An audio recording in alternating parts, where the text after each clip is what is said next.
Sekitar 15 menit kemudian, pintu mobil tiba-tiba terbuka sendiri. Dan keluarlah.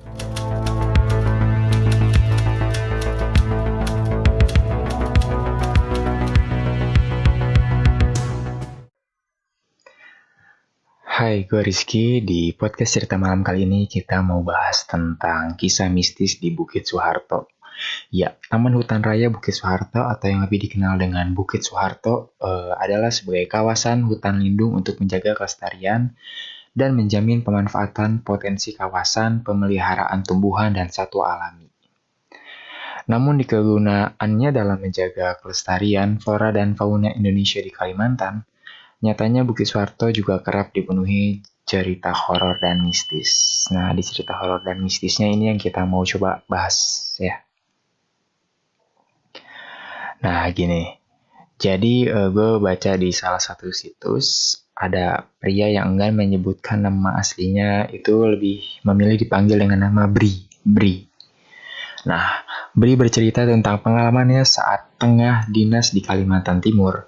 Menurut penuturannya pada tahun 2013, sudah cukup lama ini, ia mendapat tugas dinas dari Jakarta ke Samarinda. Karena tidak mendapat jadwal penerbangan yang diinginkan dari Jakarta ke Samarinda, Bri memutuskan untuk berangkat menggunakan pesawat ke Balikpapan dan melanjutkan perjalanan darat menuju Samarinda. Gitu. Perjalanan darat memakan waktu sekitar 3 jam dari Balikpapan melewati Bukit Soeharto. Jadi kalau di Kalimantan itu 3 jam itu benar-benar 3 jam jarak, bukan 3 jam karena macet. Kan kalau dari sini Bogor, Jakarta atau Bogor, Tangerang. Semisal perjalanan normal 1 jam sampai 1 jam 30 menit. Kalau macet jadi 2 jam atau bahkan 2 jam lebih. Nah kalau di Kalimantan tuh nggak terlalu macet lah gitu.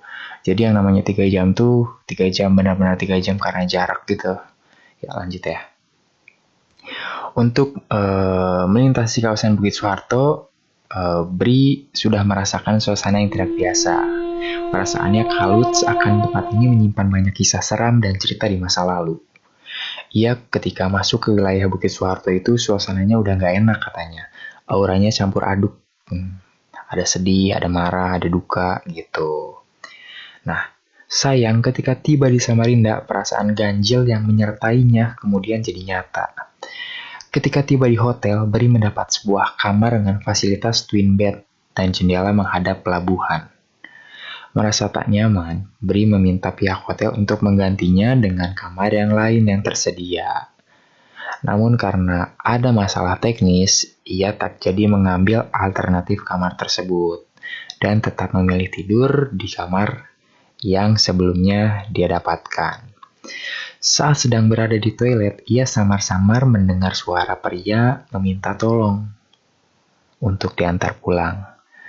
Namun Bri nggak ngegubris soal itu. Dia pikir itu mungkin suara dari kamar sebelah atau dari luar balkon gitu. Nah, ketika pukul 22 waktu Indonesia bagian tengah, dia pulang tuh, abis jalan-jalan tuh. Nah, jam 22 itu tuh, sepulang jalan-jalan, dia mandi. Terus tidur lah. Sampai pada akhirnya dia mendengar lagi untuk kedua kalinya suara yang sama dengan permintaan yang sama. Di telinganya, suara itu lebih jelas ketimbang yang ia dengar tadi siang. Sehingga Bri semakin yakin bahwa suara samar-samar itu berasal dari kamarnya. Pukul 00 waktu Indonesia bagian tengah, Bri sudah terlelap sampai ia bermimpi didatangi dua sosok pria dengan pakaian bercucuran darah. Satu di antaranya berpostur tinggi dan satu lagi hampir perawakannya tuh lehernya hampir putus gitu.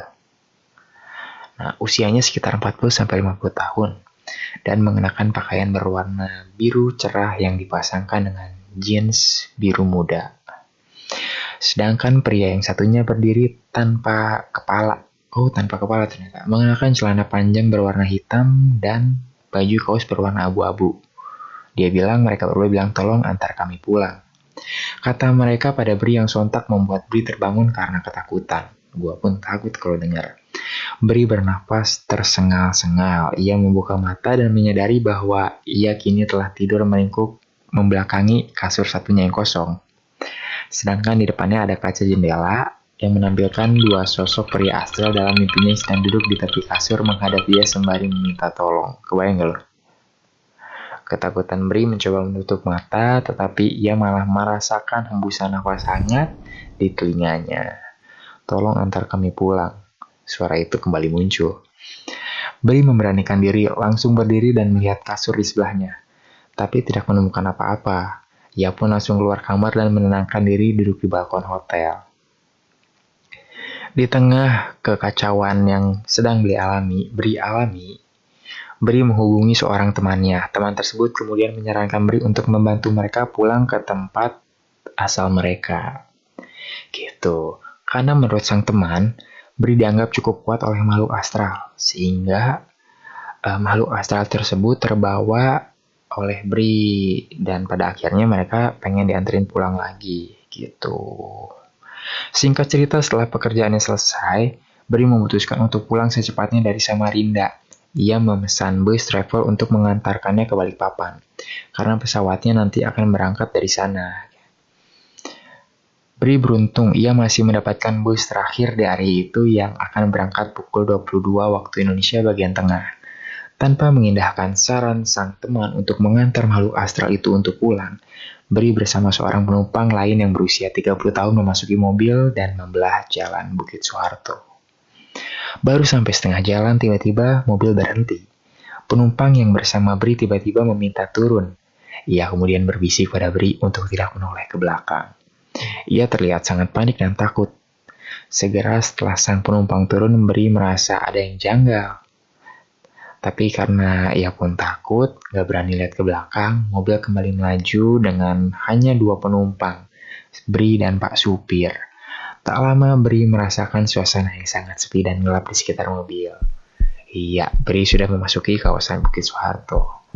Malam itu malam Jumat, suasana mencekam terasa menjadi-jadi. Kawasan Bukit Soeharto pada siang hari saja sangat terasa sepi memang. Gua waktu kesana juga sepi banget siang, mobil lalu lalangnya 1-2. Apalagi tengah malam kan. Nah, tiba-tiba Bri mendengar kembali suara nafas yang berhembus. Bri yang tahu bahwa tidak ada orang lain selain ia dan Pak Supir mulai panik. Ia berusaha tidak menggubris sampai pada akhirnya dia mendengar suara batuk dan sekejap tanpa sadar menoleh ke belakang.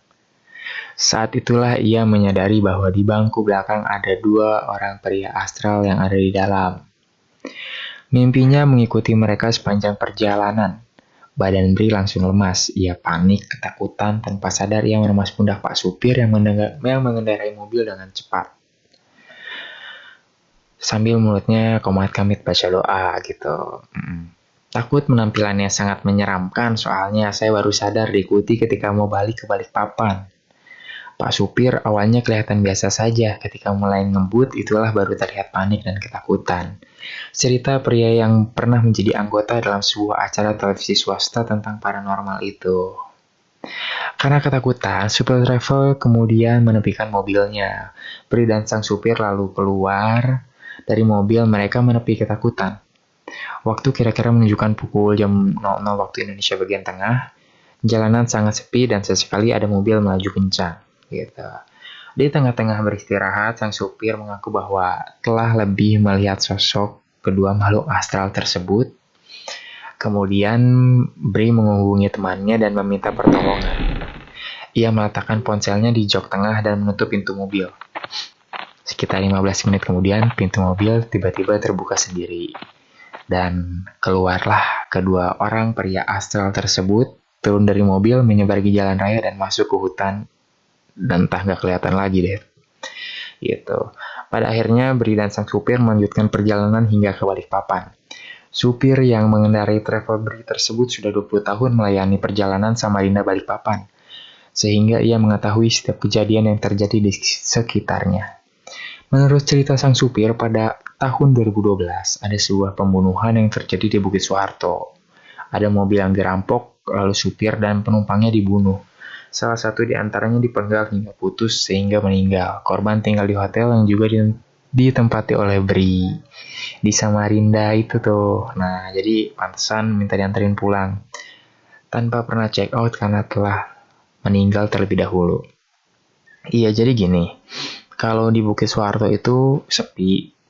Mau siang mau malam sepi. Malam tengah malam apalagi sepi.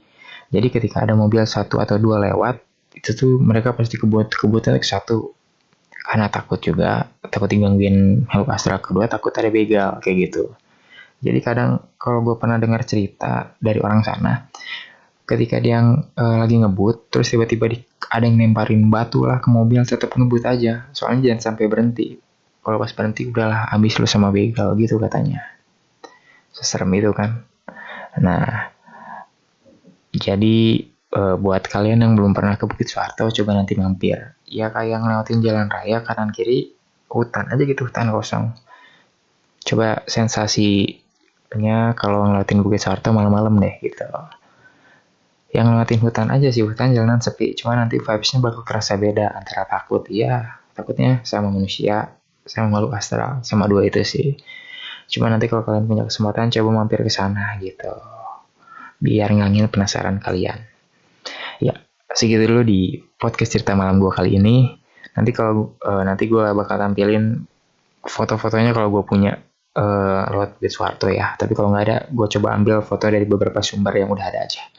Ya udah, makasih banyak udah nonton. Sampai ketemu di podcast selanjutnya. Dadah.